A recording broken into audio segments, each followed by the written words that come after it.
اصل میں یہ سمجھتے ہیں کہ ترکے کی بنیاد ضرورت اور حاجت، حالانکہ ضرورت اور حاجت ترکے کی بنیاد نہیں ہے. ترکے کی بنیاد اصل میں ہے رشتہ داری اور قرابت.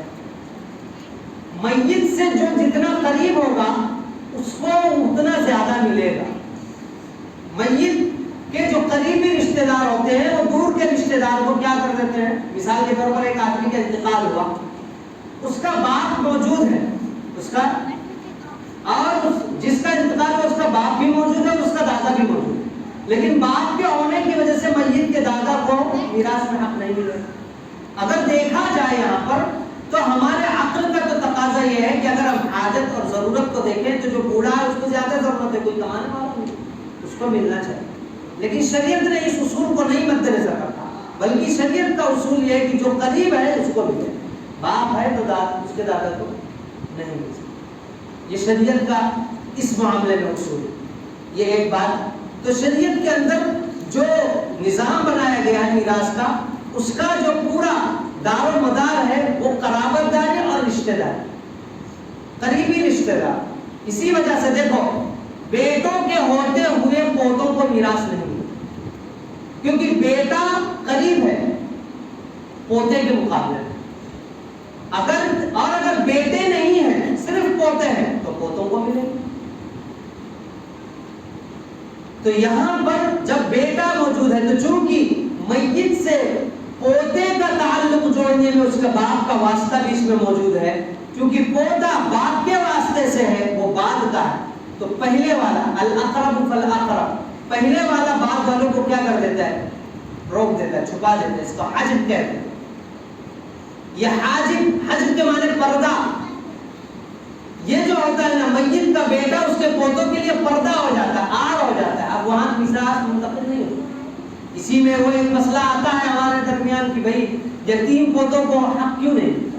شریعت کے اصول، یہ شریعت کے یہ اصول کے اندر، شریعت کے اصول کے لحاظ سے اگر مثال کے طور پر ایک آدمی کا انتقال ہو گیا، انتقال ایک آدمی ہے اس کا انتقال ہوا ہے نا، یہ اس کو اس طرح سے نہ سمجھیے، اس طرح سے سمجھیے کہ ایک آدمی ہے اس کے 4 بیٹے ہیں ہے نا. مثال کے طور پر میں ہوں، میرے 4 بیٹے ہیں. میرے ایک بیٹے کا انتقال میرے حیات میں ہو گیا اور اس بیٹے کے بھی اولادیں ہیں. پھر میرا انتقال ہو گیا، میرے 3 بیٹے زندہ ہیں. تو اب وراثت جو ملے گی میرے ان 3 بیٹے کو ملے گی، جو بیٹا انتقال کر گیا اس کے بیٹوں کو نہیں. یہ ہم لوگ نہیں جانتے کیوں نہیں ملے گی اور اس کا کیا طریقہ ہوگا. دیکھیے وقت کی ہی سب سے بڑی پرابلم آ جاتی ہے ہم لوگوں کے سامنے، کیونکہ اصل میں ہم لوگ وقت پہ آ جائیں، وقت پہ بیان شروع ہو جائے، بیان ہی شروع ہو 40-45 منٹ میں.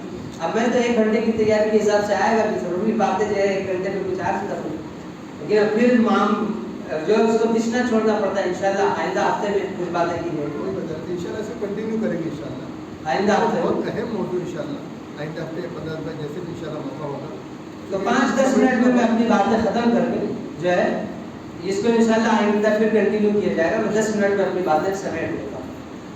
تو اب یہ جو سوال ہے وہ انشاءاللہ، تو اب یہ جو مسئلہ ہوتا ہے کہ بھائی اصل میں اب یہاں سوال یہ پیدا ہوتا ہے کہ آخر ان بچوں کا کیا قصور ہے کہ اس کو دادا کی میراث میں حق نہیں ملے گا. یہاں پر آپ سمجھ لیجئے کہ اصل میں زندگی میں وراثت کا کوئی تعلق ہوتا ہی نہیں. وراثت تو کہتے ہی ہیں مرنے کے بعد کو. تو جب میں زندہ ہوں، میرے ایک بیٹے کا انتقال ہو گیا، 4 بیٹوں میں سے ایک کا انتقال ہو گیا، تو اس کا مجھ سے وراثتی تعلق جڑا ہی نہیں. اس بیٹے کا مجھ سے وراثتی تعلق جڑا ہی نہیں کہ میری میراث اس کے طرف منتقل ہو. لہذا وراثتی تعلق ان کا جڑا ہوا ہے اور بیٹے کے ہوتے ہوئے پوتوں کو میراث نہیں دی جا سکتی ان کا یہاں پر. لیکن شریعت نے ان کو بے یار و مددگار نہیں چھوڑا ہے جی. شریعت کہتی ہے نا ان کے لیے دوسرا راستہ. میں دادا ہوں نا ان کا، یہ میرا بیٹا انتقال ہوا ہے، ان کے جو پوتے ہیں ان کا میں دادا ہوں. میں اپنی زندگی میں چاہوں تو پورا مال ان کو دے دوں، گفٹ کر دوں، ہبات کر دوں. پرابلم یہ ہے کہ ہم جانتے نہیں مسائل کو. لوگ اعتراض کرتے ہیں تو ہمارا منہ بند ہو جاتا ہے، کیا ہمارے پاس جواب نہیں؟ اب میرے بیٹے کا 4 بیٹوں میں سے ایک بیٹے کا انتقال ہو گیا، ان کے بیٹے ابھی جب تک کہ وہ یتیم ہیں تو ان کے کفالت تو ہے ہی میرے ذمے، لیکن اگر وہ بالغ ہو گئے پھر بھی وہ مجبور ہیں، بے بس ہیں، لاچار ہیں، مسکین ہیں، ضعیف ہیں، میں دادا ہوں، میں نہیں دیکھ سکتا کہ ہاں میں اپنے پودوں کو گفٹ کر دیں، اور نہیں گفٹ میں تو پورا مال بھی گفٹ کر دیں تو کوئی مسئلہ نہیں، وراثت تو وصیت، دوسرا راستہ وصیت کا، وصیت میں تو 33% تک ہی کر سکتے ہیں، لیکن گفٹ میں تو آپ پورا مال کسی کو بھی گفٹ کر سکتے ہیں جی، مسئلہ ہی نہیں۔ تو اصل میں پرابلم یہ ہوتی ہے شریعت کے اصول کے حساب سے اگرچہ یہ بچے محروم ہو جاتے ہیں، لیکن شریعت نے دوسرا راستہ آپ کو دیا ہے نا، اس کا ہم کیوں نہیں اختیار کریں؟ اب یہ الگ مسئلہ ہے کہ